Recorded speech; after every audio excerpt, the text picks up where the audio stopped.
Hello student, welcome to online agriculture e platform. स्वागत है आप सभी का। तो चलिए चलते हैं हमारे फर्स्ट क्वेश्चन की तरफ। मक्के की फसल का जो प्रमुख कीट है वो कौन सा है? प्रमुख कीट की बात कर रहा है। गर्डल बीटल, कातरा, दीमक या फिर तना छेदक। ठीक है, गर्डल बीटल को हिंदी में चक्रभृंग भी बोला जाता है। क्या बोला जाता है? चक्रभृंग। ठीक है, और गर्डल बीटल आपको पता है ये किसका उपयुक्त है? उपयुक्त क्या प्रमुख कीट है? सोयाबीन का। ठीक है, क्लियर है। बात की जाए कातरा, कातरा आपको पता है खरीफ की जो दालें हैं उनके लिए उनका प्रमुख कीट है। जो खरीफ की पल्सेस हैं उनका जो प्रमुख कीट है वो क्या है? कातरा। बात करें दीमक की, तो दीमक का देखो जड़ों को नुकसान पहुंचाती है। इन्हें अंडे देने की मशीन बोला जाता है ना। हर एक सेकंड में अंडे देती है, अंडे देने की मशीन बोला जाता है। जड़ों को नुकसान पहुंचाती है, जिनमें सेल्यूलोज होता है उनको अधिक नुकसान पहुंचाती है ना उनकी जड़ों में, और वो पूरी तरीके से उसको खा जाती है। ठीक है, और बात की जाए किसका? तना छेदक की।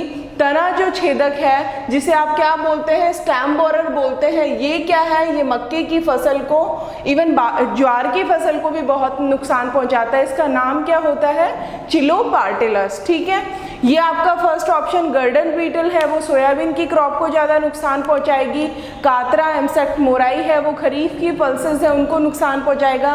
टर्माइट जिसे अंडे देने की मशीन बोला जाता है वो जड़ों को ज़्यादा हार्म करती है। और जो तना छेदक है जो तने में बोर करता है, स्टेम बोरर है, वो किसको? ज्वार हुआ, मक्का हुआ, इनको ज़्यादा अधिक नुकसान पहुंचाता है, चिलोपार्टिलस। ठीक है, नेक्स्ट क्वेश्चन हमारा क्या है?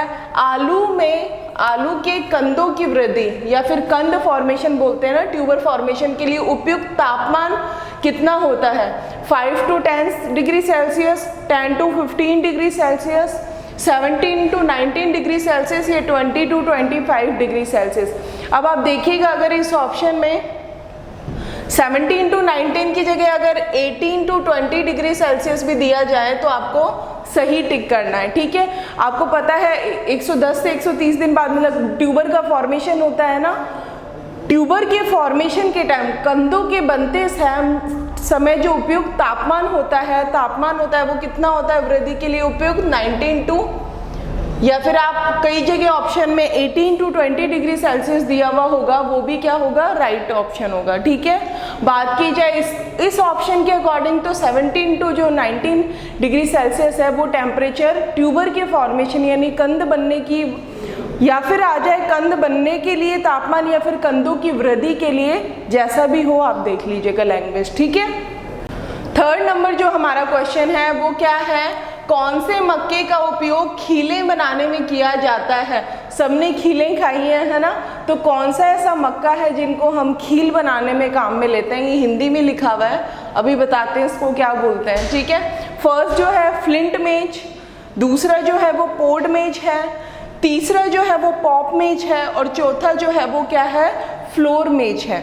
अब आपको पता है जो मक्का है, मक्के में जिया मेज सबको याद है एग्जाम में। अब ये इन जो स्पीसीज हैं उनमें से क्वेश्चन आते हैं, आपको इनके बॉटनिकल नेम भी याद रखने हैं। ठीक है, मक्के का क्वेश्चन ओरिजिन से आ जाता है, मैक्सिको जो है इसका ओरिजिन। ठीक है, प्लस इसका जो जीन होता है उससे आ जाता है। आपको पहले वाले लेक्चर में भी क्या डिस्कस किया हुआ है, प्रोटीन का नाम इसका जीन है, और जो इसका खुद का जीन है ड्वार्फिंग वो क्या है? ओपेक 2 है, फ्लोरी 2 है। अब हम एक ही करके ऑप्शन की तरफ चलते हैं। ऑप्शन के बॉटनिकल नेम हमें अच्छे से याद करने हैं। फ्लिंट मेज यानी इसको फ्लिंट कॉर्न भी बोला जाता है इंग्लिश में। फ्लिंट मेज का जो नाम है वो क्या है? जिया मेज तो सेम रहेगा, जिया मेज वर इंड्यूराटा। तो फ्लिंट कॉर्न का क्या नाम हो गया? इंड्यूराटा। ठीक है, क्या है? जिया मेज वर इंड्यूराटा। ठीक है, अब बात करते हैं पोड कॉर्न की, तो इसका क्या हो जाएगा? जिया मेज वर ट्यूनिकाटा। ठीक है, पोड कॉर्न का। अब बात की जाए किसकी, पोप मेज या पॉपकॉर्न की बात की जाए तो आपको पता है पॉपकॉर्न जो है उसे सबसे ज़्यादा हम किस में काम में लेते हैं, खील बनाने में काम में लेते हैं, जिसे आप क्या बोलते हैं, पॉपकॉर्न ही बोलते हैं। क्लियर है। जब हम 170 डिग्री सेल्सियस पे इनके दानों को जब हीट अप करते हैं तो वो क्या फूल के पॉपकॉर्न में कन्वर्ट हो जाते हैं, ठीक है, और वो काफ़ी बढ़िया भी लगते हैं। तो पॉपकॉर्न की बात की जाए तो जिया, मेज, वर, इवर्टा। अब आप ये नाम याद करना, जैसे पॉपकॉर्न उछलते हैं ना तो वो इवर्ट होते हैं, तो क्या है, इवर्टा। ठीक है, 4 नाम याद हो जाएंगे आपको। फ्लोर कॉर्न की बात करें तो जिया, मेज, वर, अमाइलेसा।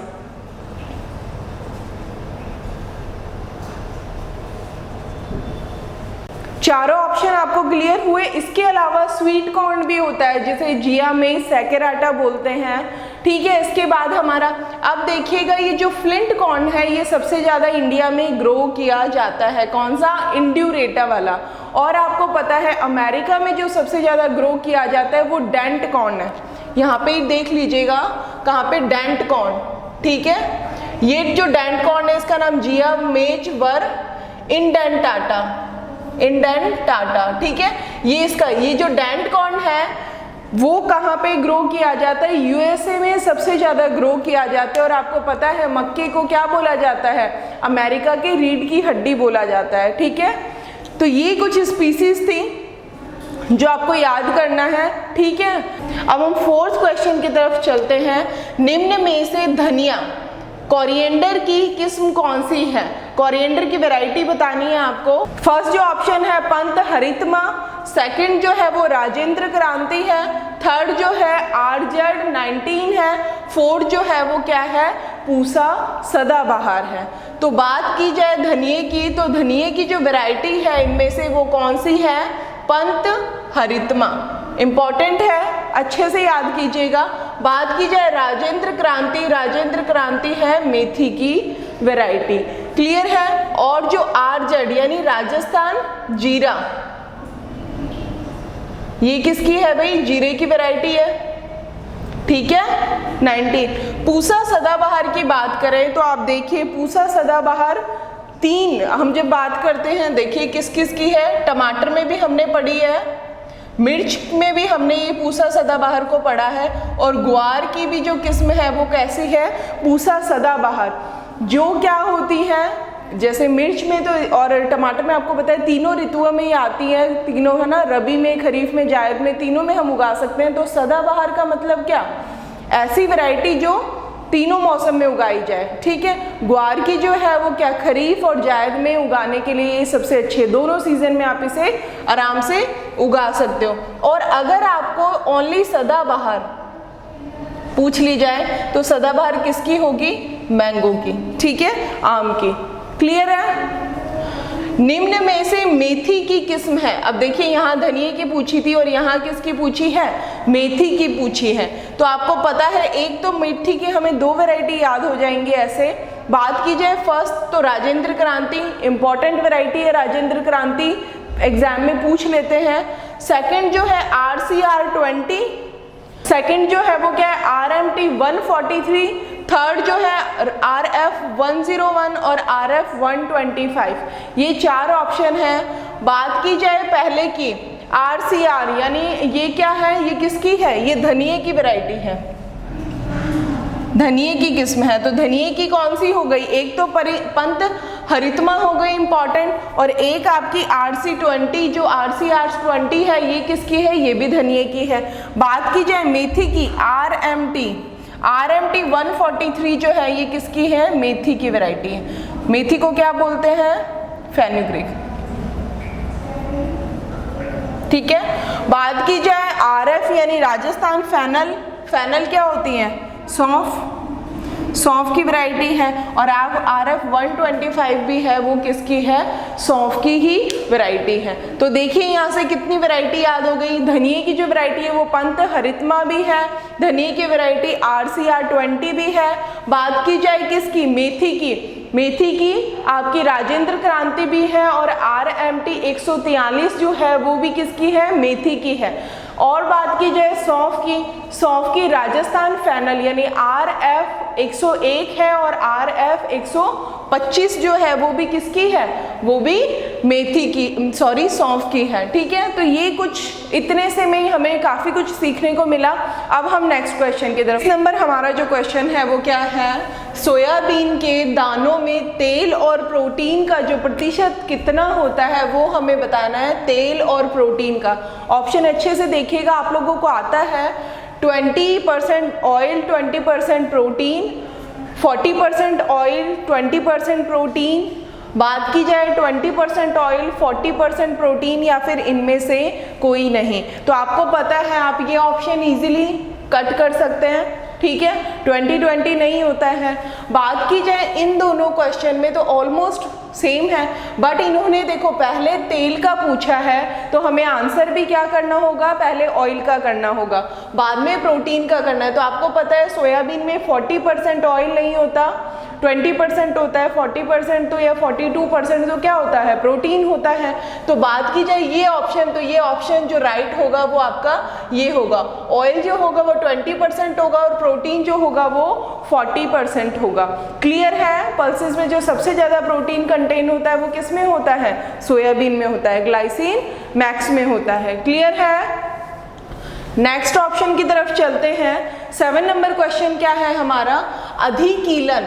देखिए हिंदी में बोला जाता है इसे अधिकीलन, ठीक है, कील निकलती है। बात की जाए इंग्लिश में तो उसको बोला जाता है पैगिंग। पैगिंग किस फसल से संबंधित है, अब आप अच्छे से जानते हैं पैगिंग क्या होती है, क्रॉप में हम अच्छे से डिटेल में पढ़ते हैं इन सब चीज़ों को, कपास में, गन्ना में, तंबाकू में या फिर मंकी नट में। अब आप इन चारों में से बताइए जो फिर अधिकीलन या पैगिंग होती है वो किस में होती है।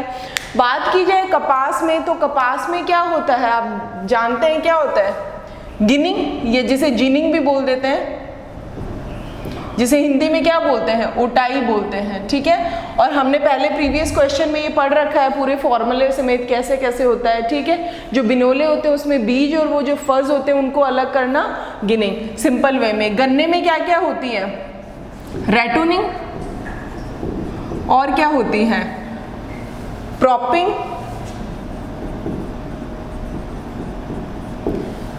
प्रॉपिंग यानी बांधना, टाइंग करना, जो सूखी हुई नीचे वाली प्रॉप लीव्स होती हैं उनसे उनको बांधना ताकि वो गिरने से बच सकें। ठीक है, हवा का जो तेज प्रकोप होता है वो गन्ना गिर ना जाए। रेटोनिंग आपको पता है, आप थोड़ा सा उससे काट देंगे और नेक्स्ट ईयर हार्वेस्ट करने के बाद नेक्स्ट ईयर उन्हीं डंठलों से हम क्या करते हैं, दूसरी क्रॉप को ले लेते हैं, वो रेटोनिंग हो गई। तो रेटोनिंग और क्या है, प्रॉपिंग है, रैपिंग है, टाइंग है, बहुत सारी प्रोसेस होती है गन्ने में। बात की जाए तंबाकू में तो क्या होता है इंपॉर्टेंट, डीसकरिंग, और क्या होता है, क्यूरिंग, क्यूरिंग। ठीक है, पत्तों को बिना उनका फ्लेवर वगैरह करने छाया वाली जगह में सुखाना, प्रॉपर नमी मतलब हटाना उसका, तो वही क्या होता है, क्यूरिंग होता है। बात की जाए मंकी नट, तो आपको पता है मंकी नट क्या है, पैगिंग किस में होती है, मंकी नट का ही क्या नाम है, हमने बात की थी अर्थ नट, और क्या बोला जाता है, ग्राउंड नट। और ग्राउंड नट किसको बोलते हैं आपको पता है अच्छे से, मूंगफली को बोला जाता है, मंकी नट ही इसका आंसर होगा। क्लियर है, पैगिंग जो होती है वो किस में होती है, मंकी नट, अर्थ नट, ग्राउंड नट, मूंगफली में होती है। ठीक है, मूंगफली की बात की जाए, इसे आपको पता है तिलहनी में बहुत ज़्यादा इंपॉर्टेंट क्रॉप है और इसे क्या बोला जाता है, राजस्थान या गरीब का बादाम बोला जाता है। क्लियर है, बोलते हैं ना।